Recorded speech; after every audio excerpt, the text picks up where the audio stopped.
అధ్యక్షుల వారికి ధన్యవాదాలు.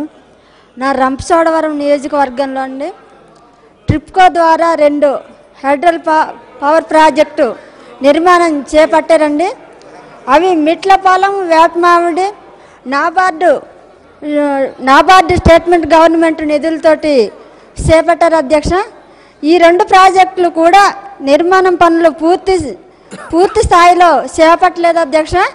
ఈ 2 ప్రాజెక్టులు పూర్తి చేస్తే ఒక ప్రాజెక్ట్ నుండి 1.5 మెగావాట్స్ అవుట్పుట్ విద్యుత్ వస్తుంది అధ్యక్ష. తద్వారా గిరిజన ప్రాంతంలో విద్యుత్తుకు లోటు రాకుండా ఉంటుంది అధ్యక్ష. మరియు ఈ ప్రాజెక్టు ఉన్న పరిసర గ్రామాలన్నీ అభివృద్ధి గిరిజన ప్రజలను ఆర్థికంగా అభివృద్ధి జరుగుతుంది అధ్యక్ష. దీని ద్వారా వచ్చే రాబడి ఉపయోగపడుతుంది అధ్యక్ష. కావున దీనిపై సత్వరం ప్రభుత్వం వారు చర్యలు తీసుకోవాల్సింది అధ్యక్ష.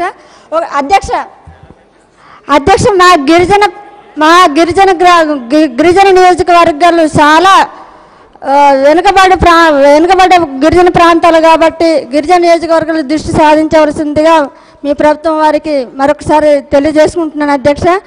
అలాగే అధ్యక్ష, మా గిరిజన ప్రాంతంలోని కేస్ సర్టిఫికేట్లు కూడా అవ్వట్లేదు అధ్యక్ష. దీన్ని విద్య అర్హత కూడా కోల్పోతున్నారు అధ్యక్ష.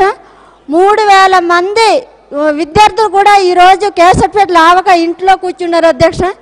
చాలా నిజంగా అప్పుడు 1956లోని ఏవైతే ఉన్నాయో అవి పూర్వీకుల నుంచి అవి సంబంధిత ఆధారాలన్నీ తీసుకురమ్మంటున్నారు అధ్యక్ష.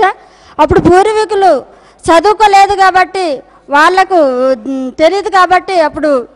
తెలియలేదు కాబట్టి వాళ్ళు ఆధారాలు ఏమీ లేవు కాబట్టి వాళ్ళు తీసుకురాలేదు అధ్యక్ష.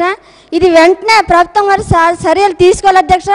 3000 మంది విద్యార్థులు పైగా ఇంట్లో కూర్చున్నారు అధ్యక్ష. ఈ నిర్లక్ష్యం చేయడం కుదరదు అధ్యక్ష. నా గిరిజన ప్రాంతంలో చాలా గిరిజనులందరూ ఇంట్లో కూర్చున్నారు. దీని ద్వారా ప్రభుత్వం వారు వెంటనే చర్యలు తీసుకోవాలనేసి కోరుకుంటున్నాను అధ్యక్ష.